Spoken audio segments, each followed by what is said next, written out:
Hannibal a-t-il réellement traversé les Alpes avec des éléphants ou est-ce qu'il s'agit au contraire de la plus grosse fake news de l'histoire de l'Antiquité? Eh bien, on va l'explorer ensemble, les sources qui nous permettent de rencontrer ce général mythique. Pour rappel, Hannibal, c'est un général carthaginois qui vit au IIIe siècle avant notre ère et qui va s'engager dans une guerre mythique contre Rome pour pouvoir défendre sa cité, Carthage. Pour comprendre cette guerre, il faut rappeler le contexte géopolitique de l'époque. Rome est alors encore une république, mais elle commence à monter en puissance grâce à un expansionnisme rapide. Cette croissance va bientôt se heurter à une autre puissance méditerranéenne, celle de Carthage. Carthage, c'est alors une cité commerciale puissante qui se situe au Maghreb, dans la Tunisie actuelle.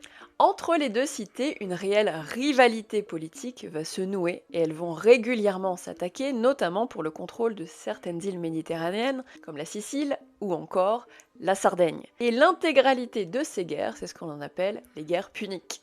Mais alors Hannibal? Eh bien Hannibal, c'est le dirigeant et le grand général de l'armée carthaginoise. Et il va mener une guerre mythique contre Rome qui marquera les esprits puisqu'il va utiliser des éléphants, mais surtout, selon la légende, leur faire traverser les Alpes pour pouvoir prendre par surprise Rome. Est-ce que c'est possible?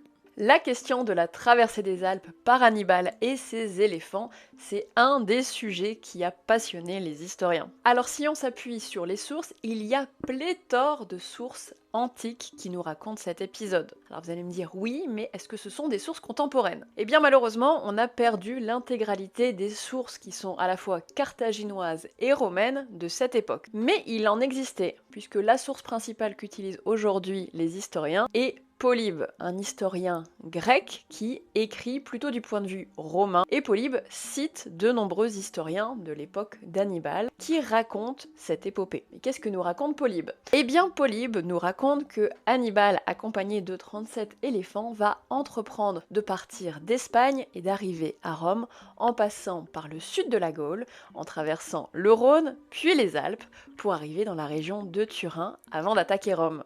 Mais la question qui reste en suspens, c'est celle de la trajectoire empruntée par Hannibal au milieu des Alpes. Si l'épisode en lui-même n'est pas remis en question par les historiens, il faut tout de même préciser que l'on n'a aucune idée de l'itinéraire précis qui a été emprunté par Hannibal. On sait que certains éléphants sont morts durant cette traversée, et même si on a pu chercher des restes d'ossements ou encore des gravures qui auraient pu être faites à l'époque, on n'a aucune preuve archéologique concordante qui nous permette de tracer un itinéraire précis. Donc oui, du point de vue littéraire, il est absolument sûr que Hannibal a bien traversé les Alpes, mais en tout cas son itinéraire précis ne peut pas être confirmé aujourd'hui.